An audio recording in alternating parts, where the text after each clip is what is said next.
Welcome to Module 7 in the course, which is concerned with the principle of common but differentiated responsibility, a further principle of equity. This module is structured into two main components: a PowerPoint presentation, which contains approximately 30 minutes of content, and a suggested learning activity, which will take students approximately 30 minutes to complete. Overall, this module contains around 60 minutes of content. The learning objectives for this particular module are as follows. First, to promote an understanding of common but differentiated responsibility. And secondly, the presentation seeks to deepen the learner's practical grasp of the foundations of the principle and its status in international environmental law. A number of readings and additional resources are listed at the end of the accompanying guide, which you might like to access to supplement your teaching of this concept. You might choose, for example, to set an additional reading task for your students. The PowerPoint slides can be used to structure a brief lecture on the principle of common but differentiated responsibility. As with other modules, these slides are entirely customisable, and you may wish to alter them to suit your purposes. For example, you could combine this content with the module on intergenerational and intragenerational equity to create one single module on equitable principles. Following a brief overview, the slides open by acknowledging the relationship between the principle of common but differentiated responsibility, intergenerational equity, and intragenerational equity. It is noted that common but differentiated responsibility recognises that all states are responsible for addressing global environmental damage, but not equally responsible given variations in contributions to past harms and current capacities to respond. It is noted that the principle of common but differentiated responsibility is of particular relevance in global responses to climate change. The foundations of differential treatment in international law are considered next, and while common but differentiated responsibility came to prominence at the Rio Summit, previous examples across a variety of other instruments are noted.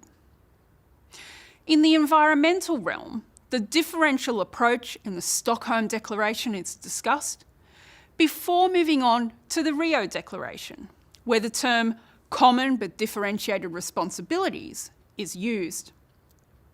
The clear adoption of the term in the United Nations Framework Convention on Climate Change is explored next, and the relevant articles are replicated in full in the slides. The ongoing application and evolution of the principle in the Kyoto Protocol and then in the Paris Agreement is also discussed. Some of the tensions that accompanied the negotiation of these instruments is also noted, along with the addition of the qualifier common but differentiated responsibilities and respective capabilities in light of different national circumstances that found itself in the Paris Agreement. The presentation then moves to a detailed analysis of the elements of common but differentiated responsibility, which delves into some further commentary about whether common but differentiated responsibility has the status of a principle, along with a discussion of what differentiation and what responsibility mean.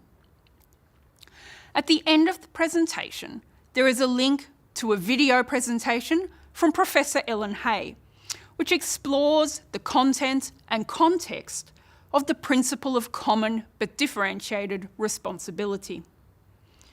If you have the time to show this video in class, it will add a further 26 minutes to your presentation time.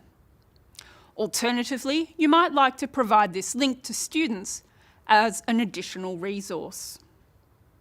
The learning activity for this module takes the form of a student-developed quiz. This should be distinguished from a teacher-devised quiz that students will no doubt be familiar with. A student-developed quiz presents a different type of learning activity, where students are responsible for devising the questions and answers on a set topic. You can choose to deliver this activity in a hard copy format and have students write simple, multiple choice type questions on note cards with the answers on the reverse. Students can work individually or in pairs and should compile 5 questions on the topic of common but differentiated responsibility. Another option is to use an online medium to develop and deliver the quiz, and suggestions are provided in the user guide for doing this. The online medium provides a fun and engaging platform for students to construct and deliver their quiz. You should allow approximately 20 minutes for students to build their quiz, either online or in hard copy. Students should then switch quizzes with another student, allowing approximately 5 minutes to complete the quiz. In the final 5 minutes, students can provide feedback on the questions they completed. This is an engaging activity that students should enjoy, but they will undoubtedly find it challenging. They will need to approach the activity from an entirely different perspective, that of a teacher. You can make the task easier by asking students to devise fewer questions, or allowing more time for the activity, or by providing some sample questions to trigger ideas. Overall, this activity provides students with an active learning opportunity that fosters higher order thinking and analytical skills.